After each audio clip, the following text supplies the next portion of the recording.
Hello everyone, welcome to all on our YouTube channel Math Idea by Seema Sharma. If you are preparing for DSSB TGT Maths exam, then this video will become very beneficial for you. Before this video, I had already made different videos on previous year questions. So let us discuss our next question. 63rd question is, if f is derivative of some function on closed interval AB, there exists a point C in open interval AB such that integral of f with respect to x is equals to dash. क्या कह रहे हैं कि अगर हमारे पास कोई function है, जो फंक्शन है वो कहाँ पर गिवन है आपको, क्लोज्ड इंटरवल ए बी में, उसको हमने क्या दे दिया, उस फंक्शन का डेरिवेटिव एफ है, कोई फंक्शन है क्लोज्ड इंटरवल में और उस फंक्शन का डेरिवेटिव एफ है और कोई पॉइंट सी जो है वो एग्जिस्ट कर रहा है ओपन इंटरवल ए बी में, सच दैट कैसे एग्जिस्ट कर रहा है कि जो इंटेग्रल होगा एफ का विद रिस्पेक्ट टू एक्स वो किसके इक्वल आएगा. तो ये आपके पास डायरेक्ट रिजल्ट है. रिजल्ट कहाँ से आया है, ये मीन वैल्यू थ्योरम से रिजल्ट आया है. Mean value theorem for integrals क्या कहती है, if f is continuous on closed interval A b, कि अगर हमारे पास जो एफ है वो कंटिन्यूअस होता है क्लोज्ड इंटरवल पर, then there exist a number C. तो कहते हैं एक नंबर सी एग्जिस्ट करेगा ओपन इंटरवल में, सच दैट कि जो इंटेग्रल होगा A to B F of X D X वो आपके पास किसके इक्वल आ जाएगा, F of C. That means जो पॉइंट लाई कर रहा था, जो नंबर लाई कर रहा था ओपन इंटरवल ए बी में, into B minus A. B minus A that means जो आपकी अपर लिमिट है माइनस लोअर लिमिट है. दैट मीन्स हमारे पास यहाँ पर क्या आ जाएगा, F of C into B minus A. अब यहाँ पर जो मीन थ्योरम थी वो कंटिन्यूअस को शो कर रही थी, बट वी नो दैट, अब हमें क्या पता है कि जो डिफ्रेंशिएबिलिटी होती है वो किसको इम्प्लाइज करती है, कंटिन्यूटी को इम्प्लाई करती है, बट जो कॉन्टिन्यूटी है वो इम्प्लाइज नहीं करेगी किसको, डिफ्रेंशिएबिलिटी को. अब हमारे पास जो क्वेश्चन था उसमें क्या बोला था, डेरिवेटिव बोला था. तो अगर हमारा जो फंक्शन है, मीन वैल्यू जो थ्योरम है वो किसके बारे में बता रही है, कंटिन्यूटी के बारे में बता रही है. दैट मीन्स हम क्या लिख सकते हैं कि अगर f जो है वो डेरिवेटिव है ऑफ सम फंक्शन का, अगर वो डेरिवेटिव होगा तो ऑब्वियस है कि वो कंटिन्यूअस भी होगा, बिकॉज जो डिफ्रेंशिएबिलिटी है वो किसको इम्प्लाइज करेगी, कंटिन्यूटी को इम्प्लाइज करेगी. बट अगर कोई भी फंक्शन हमारा कंटिन्यूअस रहता है तो वो फंक्शन हमारा ज़रूरी नहीं है कि वो डिफरेंशिएबल हो. तो डायरेक्ट रिजल्ट है ये हमारे पास mean value theorem for integrals का.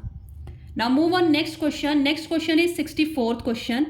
The expansion of power series having R as the radius of convergence. जो आर है वो हमें क्या दिया है, रेडियस ऑफ कन्वर्जेंस दिया हुआ है.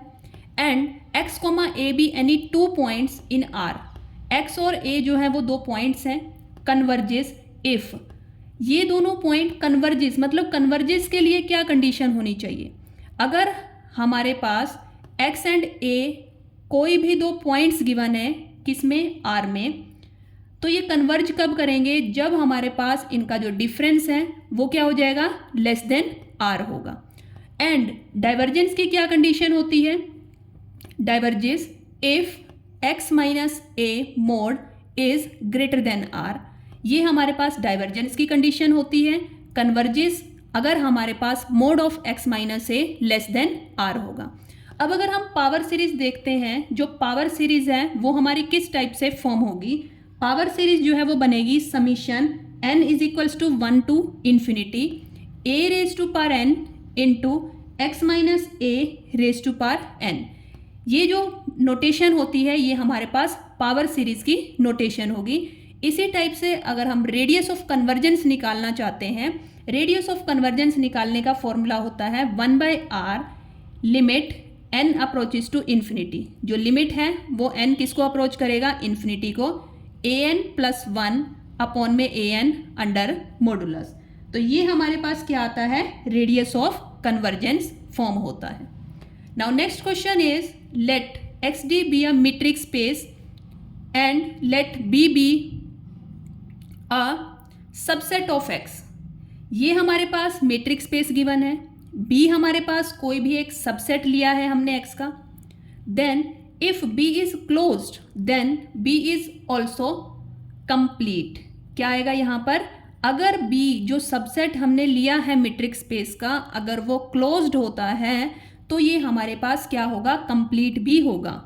अब क्लोज्ड का मीनिंग क्या है, क्लोज्ड का मीनिंग होता है कि if it contains all it's limit points, कि अगर वो सबसेट कंटेन कर लेता है सभी के सभी जो लिमिट पॉइंट्स हैं उनको अगर वो कंटेन करता है तो हम उस सेट को क्या बोलेंगे कि ये सेट जो है वो क्या होता है, क्लोज्ड होता है। Now our next question is in matrix space which function is always continuous. अगर हम मैट्रिक्स स्पेस की बात करते हैं तो कौन सा फंक्शन है जो हमेशा कंटिन्यूअस होता है, then this function is our distance function. जो हमारा डिस्टेंस फंक्शन रहता है वो हमेशा क्या रहेगा, कॉन्टिन्यूअस रहेगा। Next question is if we are given two overlapping sets A and B in matrix space, then what can we say about the distance A and B? That means अगर हमारे पास दो सेट हैं, हमने दो set लिए A and B और दोनों क्या कर रहे हैं, ओवरलैप कर रहे हैं, ओवरलैप कर रहे हैं हमारे पास A and B दोनों सेट्स, दोनों ओवरलैप कर गए। ओवरलैपिंग के केस में क्या होता है कि जो इनका इंटरसेक्शन है वो हमारे पास नॉट इक्वल्स टू 5, वो एम्प्टी नहीं होगा। मीन्स अगर दोनों ही ओवरलैप कर रहे हैं दैट मीन्स उनमें कुछ ना कुछ कॉमन तो होगा ही, दैट मीन्स उनकी जो इंटरसेक्शन है वो हमारे पास एम्प्टी नहीं आएगी। अगर ये एम्प्टी नहीं आती है तो जो डिस्टेंस होगा A, B का वो हमारे पास क्या आ जाएगा, 0। मीन्स अगर वो दोनों ओवरलैप ही कर गए, ओवरलैप करने का मतलब है कि उनकी जो इंटरसेक्शन होगी वो एम्प्टी नहीं होगी, not equals to 5। That means जो उनका जो डिस्टेंस है वो हमारे पास क्या आ जाएगा, इक्वल्स टू 0। और इस डिस्टेंस को हम शो कर सकते हैं modulus of A minus B से, this one is equals to 0। Now our next question is what powers of x does expansion of sin x contains. कि अगर हम sin x की एक्सपेंशन करते हैं तो इसमें कौन सी पावर्स जो है वो यूज़ होती हैं। अब देखो जब हम sin x की एक्सपेंशन करेंगे तो sin x की एक्सपेंशन जो है वो क्या होती है, sin x पे की जो एक्सपेंशन होगी वो होगी आपके पास x minus x cube upon 3 factorial plus x की power 5 upon 5 factorial minus x raise to power 7 upon 7 factorial plus so on. तो अब आपने देखा जब हमने sin x को एक्सपेंड किया है x की पावर्स में तो आप देख रहे हैं कि जो पावर्स हैं वो क्या आ रही हैं, हमारे पास ओड नंबर्स आ रहे हैं। तो what powers of x does expansion of sin x contains, so these are odd powers. सभी की सभी पावर्स जो होंगी वो हमारे पास क्या आएंगी, ओड पावर्स आएंगी। Now next question is inner automorphism corresponding to every element of an abelian group is। कि अगर हमारे पास ग्रुप एबिलियन है, एबिलियन ग्रुप है तो कहते हैं जो इनर ऑटोमॉर्फिज्म होता है corresponding to every element of an abelian group, her element लेंगे हम एबिलियन ग्रुप का तो वो आपके पास क्या आएगा। तो देखते हैं, देखो सबसे पहले अगर हमारे पास ग्रुप जो है वो एबिलियन है, अगर हमारा ग्रुप एबिलियन है तो जो सेंटर ऑफ जी होता है उस केस में जी के बराबर हो जाता है। सेंटर ऑफ जी जो है वो हमारे पास क्या आ जाएगा, ग्रुप जी के बराबर होगा। अब हम फाइंड आउट करते हैं जो उन्होंने बोला है इनर ऑटोमॉर्फिज्म। इनर ऑटोमॉर्फिज्म क्या आएगा हमारे पास, इनर ऑटोमॉर्फिज्म ऑफ जी जो होता है वो जी अपॉन में सेंटर ऑफ जी होगा। अब हमने क्या किया है कि जो सेंटर ऑफ जी है वो आपके पास ग्रुप जी के ही बराबर है, तो आपने लिखा यहाँ पर जी, सेंटर ऑफ जी आपका क्या आ जाएगा, ग्रुप जी, ये आपके पास क्या हो जाएंगे, कैंसिल आउट हो जाएंगे और हम क्या लिखेंगे, ये आपके पास क्या आ जाएगा, आइडेंटिटी। अब अगर ये आइडेंटिटी के इक्वल आ चुका है तो इसे हम क्या कहते हैं, ट्रिवियल ग्रुप बोल देते हैं, इसे हम क्या बोलेंगे, ट्रिवियल। दैट मीन्स जो इनर ऑटोमॉर्फिज्म आया हमारे पास corresponding to every element of an abelian group, तो ये हमारे पास क्या आता है, ट्रिवियल आता है। Now next question is let xd be a metric space, then what can we say about x and d। मतलब ये आपके पास नोटेशन होती है एक मीट्रिक स्पेस को शो करने के लिए। तो इसमें जो हमारा x होता है, x जो है वो हमारे पास ग्राउंड सेट होता है, x जो है वो हमारे पास क्या रहेगा, ग्राउंड सेट। और जो हमारे पास d है उसे हम क्या बोलते हैं, मीट्रिक बोलते हैं, उसे हम क्या बोलेंगे, metric. Next question is if f is a continuous function from x to y then this property is called. अगर f हमारे पास एक कंटिन्यूअस फंक्शन गिवन है, कहाँ से, x से लेकर y तक, तो कहते हैं इस प्रॉपर्टी को हम क्या कहेंगे, इस प्रॉपर्टी को हम कहेंगे continuous invariant property, continuous invariant property. अब कंटिन्यूअस इनवेरिएंट प्रॉपर्टी होती क्या है, ये आपके पास जो प्रॉपर्टी है ये एक टोपोलॉजिकल स्पेसिस की प्रॉपर्टी है, टोपोलॉजिकल स्पेसिस की कैरेक्टरिस्टिक्स है ये। इसका मीनिंग क्या है, दैट रिमेन्स अनचेंज्ड। अब देखो नेम से ही पता चल रहा है इनवेरिएंट प्रॉपर्टी, इनवेरिएंट मीन्स कि आपके पास कोई चेंज नहीं आएगा, that remains unchanged under continuous functions. Continuous functions के अंडर ये प्रॉपर्टी जो है मीन्स ये अनचेंज्ड रहेगा कि अगर हमारे पास कोई भी फंक्शन कंटिन्यूअस फंक्शन है from x to y then this property is called continuous invariant property, की मीन्स कोई भी चेंज नहीं होगा अंडर कंटिन्यूअस फंक्शंस में। So our next question is every uniformly continuous functions on an interval is dash on that interval. अगर हमारा function uniformly continuous function है then it will become continuous also, तो वो function जो है वो continuous भी होगा। जो यूनिफॉर्मली कंटिन्यूटी है वो इम्प्लाइज करती है कॉन्टिन्यूटी को, बट अगर हमारा फंक्शन कंटिन्यूअस है then we can't say that it will become uniformly continuous. अगर हमारा फंक्शन यूनिफॉर्मली कंटिन्यूअस रहेगा तो उस केस में तो हम कह सकते हैं कि हमारा जो फंक्शन है वो कंटिन्यूअस भी होगा, बट अगर हमारा फंक्शन कंटिन्यूअस है तो हम नहीं कह सकते कि हमारे पास जो वो फंक्शन है वो यूनिफॉर्मली कंटिन्यूअस भी होगा। So let us move on next question. If f is equals to 1/n then what can we say about monotonic nature of f। ये आपको सीक्वेंस गिवन है, अब इसको हम बनाते हैं। अब हमें बताना है कि मोनोटोनिक नेचर कैसा होगा f का। मोनोटोनिक नेचर हम बताएंगे दैट मीन्स जो f है वो इंक्रीजिंग नेचर होगा, मोनोटोनिक इंक्रीजिंग, मोनोटोनिक डिक्रीजिंग। तो किस टाइप का नेचर है इस सीक्वेंस का।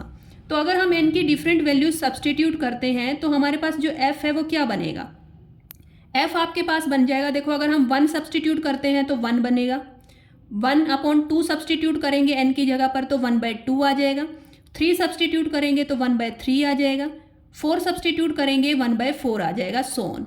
तो इस टाइप से आपके पास ये आप जो है वो सीक्वेंस बन जाएगी आपके पास। अब सीक्वेंस बनने के बाद अगर हम देखें एंड पॉइंट क्या आएगा, अगर हम n को limit n approaches to infinity put करते हैं तो हमारे पास क्या आ जाएगा, limit n approaches to infinity 1/n is equals to 1/infinity, that means it is equals to 0। ये हमारे पास क्या आ जाएगा, 0। तो अब क्या देख रहे हैं, देखो 1 से 1/2, 1/3, डिनोमिनेटर की वैल्यू जितनी बड़ी होती जाएगी उतना ही हमारा जो वैल्यू, उतनी ही हमारी जो वैल्यू आएगी वो लीस्ट वैल्यू आएगी। अब आप देख रहे हैं 1/2 जो है is greater than 1/3, 1/3 is greater than 1/4, 1/4 is greater than 1/5, so on. That means जितना डिनोमिनेटर बड़ा होता जाएगा उसकी वैल्यू उतनी ही कम होती जाएगी, और एंड में जब हम इन्फिनिटी पुट करेंगे और वो वैल्यू क्या हो जाएगी, 0। दैट मीन्स 1 से 0 तक पहुंच जाएगी हमारी सीरीज, 0 तक पहुंचेगी तो दैट मीन्स ये क्या हो गया, मोनोटोनिक डिक्रीजिंग हो जाएगा। दैट मीन्स हमारा आंसर जो नेचर ऑफ f क्या हो जाएगा हमारे पास, मोनोटोनिक डिक्रीजिंग नेचर होगा, मोनोटोनिक डिक्रीजिंग। जो सीरीज है वो डिक्रीज होती जाएगी। Next question is find the limit point of the sequence this. अब ये सीक्वेंस आपको गिवन है 1 2 1/2 3 1/3 4 1/4, इस टाइप के सीक्वेंस गिवन है। अब हमें बताना है इसका लिमिट पॉइंट क्या होगा। लिमिट पॉइंट जो है वो हमें फाइंड आउट करना है। अब लिमिट पॉइंट कैसे फाइंड आउट करेंगे, अगर इस सीरीज को देखें इसमें 2 टाइप्स के नंबर्स यूज किए गए हैं, जैसे 1 2 3 4। एक तो आपके पास इस टाइप की सीरीज बन रही है, दूसरा अगर हम देखें 1/2 1/3 1/4 आपका इस टाइप से नंबर्स जो हैं वो यूज कर रहे हैं। तो अब हम इसको कैसे लिखेंगे, हम लिख सकते हैं इसको, एक आपके पास नंबर बन रहा है n बिलोंग्स टू r, और एक आपके पास फॉर्म बन रही है 1/n belongs to r। 2 type की फॉर्म बन रही है, एक डायरेक्टली आप n सब्सटीट्यूट कर रहे हैं, सपोज आपने 1 सब्सटीट्यूट किया तो आपका 1 आ जाएगा, 2 सब्सटीट्यूट किया तो आपके पास 2 आ जाएगा, 3 सब्सटीट्यूट किया तो 3 आएगा, 4 सब्सटीट्यूट किया तो 4 आएगा। एक आपके पास है, अगर आप 1 सब्सटीट्यूट करते हैं 1/1, देन 2 सब्सटीट्यूट करेंगे 1/2, 3 सब्सटीट्यूट करेंगे 1/3, 4 सब्सटीट्यूट करेंगे 1/4। अब ये आपके पास जो है वो 2 टाइप्स के नंबर्स जो है वो इसमें यूज हो रहे हैं। अगर हम लेते हैं अब limit n approaches to infinity, अगर limit n approaches to infinity लगा दिया तो आपके पास ये जो है ये बन जाएगा इन्फानाइट, और 1/इन्फिनिटी ये आपके पास क्या बन जाएगा 0, n belongs to r, n belongs to r। Limit n approach to infinity करवाया। अब अगर हम देखें जो लिमिट पॉइंट है, अब लिमिट पॉइंट क्या होगा, 0 होगा या फिर इन्फानाइट होगा। बट अगर हम देखें जो इन्फानाइट है, अब अगर हम रियल नंबर्स की इंटरवल देखते हैं तो रियल नंबर्स क्या होता है, -इन्फिनिटी से infinity open bracket. Open bracket का क्या मीनिंग है, ना तो -इन्फिनिटी इसमें इंक्लूड होगा और ना ही इन्फिनिटी, मीन्स इन दोनों के बीच के नंबर्स जो हैं वो इंक्लूड होंगे। -इन्फिनिटी से इन्फिनिटी के इन बिटवीन जो नंबर्स हैं वो इंक्लूड होंगे। दैट मीन्स जो इन्फिनिटी है वो बिलोंग नहीं करेगा रियल नंबर से, इन्फिनिटी बिलोंग नहीं करेगा रियल नंबर से।